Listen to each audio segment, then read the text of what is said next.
नमस्कार दोस्तों, ये video editorial compilation for mains का पार्ट है। आप प्लेलिस्ट में जाके एडिटोरियल की वीडियोस पेपर वाइज और टॉपिक वाइज देख सकते हो। और अगर आप दिसंबर 2019 के बाद की वीडियोस को देखना चाहते हो तो वीडियो के नीचे मौजूद ज्वाइन बटन की सहायता से आप मेंबरशिप को ज्वाइन कर सकते हो। चलिए डिस्कशन स्टार्ट करते हैं। आप जीएस पेपर 3 के इस टॉपिक से आर्टिकल को रिलेट कर सकते हो। मनीष तिवारी के द्वारा ये आर्टिकल लिखा गया है। मनीष तिवारी कांग्रेस के सांसद हैं। इस आर्टिकल से देखो ज़्यादा कुछ निकलता नहीं है। 2-3 पॉइंट जो निकल के आते हैं उनको हम डिस्कस करते हैं।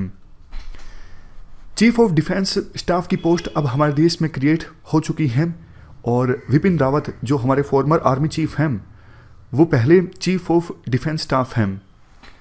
24 दिसंबर 2019 को प्रेस इंफॉर्मेशन ब्यूरो में जो रिपोर्ट रिलीज़ की गई, जो इन्फॉर्मेशन दी गई, उसके अनुसार अलग से एक डिपार्टमेंट क्रिएट किया गया है, डिपार्टमेंट ऑफ मिलिट्री अफेयर, जिसको हेड किया जाएगा चीफ ऑफ डिफेंस स्टाफ के द्वारा।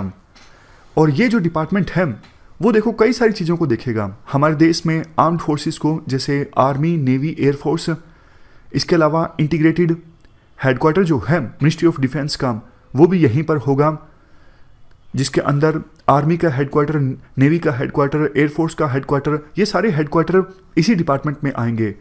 इसके अलावा टेरिटोरियल आर्मी और कोई दूसरा काम हो आर्मी से रिलेटेड, नेवी से रिलेटेड या फिर एयरफोर्स से रिलेटेड। इसके अलावा प्रोक्योरमेंट अगर करना है हथियारों का या फिर डिफेंस से रिलेटेड दूसरी चीज़ों का, वो सब चीज़ें भी यहीं से होके जाएंगी। इसके अलावा इंफॉर्मेशन में फर्दर ये भी कहा गया, chief of defence staff department of military affair को हेड करने के अलावा परमानेंट चेयरमैन होंगे चीफ ऑफ स्टाफ कमेटी के। इससे पहले क्या होता था? इससे पहले ये होता था तीनों सर्विसेज के चीफ्स में जो सबसे सीनियर होता था वो चेयरमैन होता था चीफ ऑफ स्टाफ कमेटी का। लेकिन अब जो चीफ ऑफ डिफेंस स्टाफ हैं वो परमानेंट चेयरमैन होंगे चीफ ऑफ स्टाफ कमेटी के। Next point, chief of defence staff principal military adviser का काम करेंगे डिफेंस मिनिस्टर के लिए। पहले तीनों सर्विसेज के चीफ एडवाइज करते थे डिफेंस मिनिस्टर को अपनी अपनी सर्विस रिलेटेड मैटर्स में। देखो नेक्स्ट पॉइंट ये है, चीफ ऑफ डिफेंस स्टाफ जो हैं वो डायरेक्ट कमांड नहीं करेंगे किसी भी सर्विस पे, ताकि वो इनपार्शियल होके एडवाइस दे इसके पॉलिटिकल लीडरशिप को। समझ गए?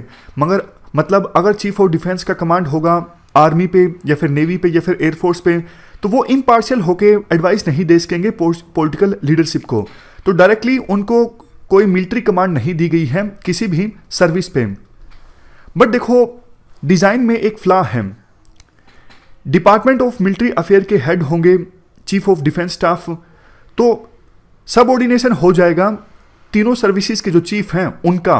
हालांकि कागजों में ये नहीं लिखा गया है, but over the period of time ये रूल बन जाएगा कि तीनों सर्विसेज के जो चीफ हैं वो पहले रिपोर्ट करेंगे चीफ ऑफ डिफेंस स्टाफ को, और चीफ ऑफ डिफेंस स्टाफ जो है बाद में रिपोर्ट करेंगे पॉलिटिकल लीडरशिप को। वैसे देखो चारों जो हैं तीनों सर्विसेज के चीफ और chief of defence staff 4 star generals हैं। तो इस प्रकार से सबऑर्डिनेशन होना तीनों सर्विसेज के चीफ का, ये उनमें असंतोष पैदा कर सकता है। नेक्स्ट चीज़, इससे देखो ये जो पोस्ट है बहुत ज़्यादा स्ट्रॉन्ग हो जाएगी।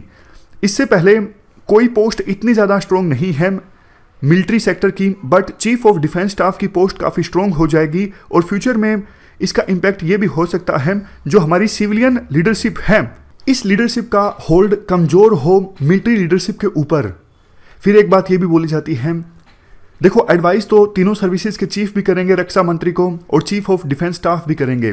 लेकिन जो chief of defence staff advice करेंगे रक्षा मंत्री को, वो एडवाइस आखिर में मानी जाएगी, ऐसी संभावना ज़्यादा है। और सर्विसेज के चीफ्स की जो एडवाइस है उसको ओवरराइड कर दिया जाएगा चीफ ऑफ डिफेंस स्टाफ की एडवाइस से।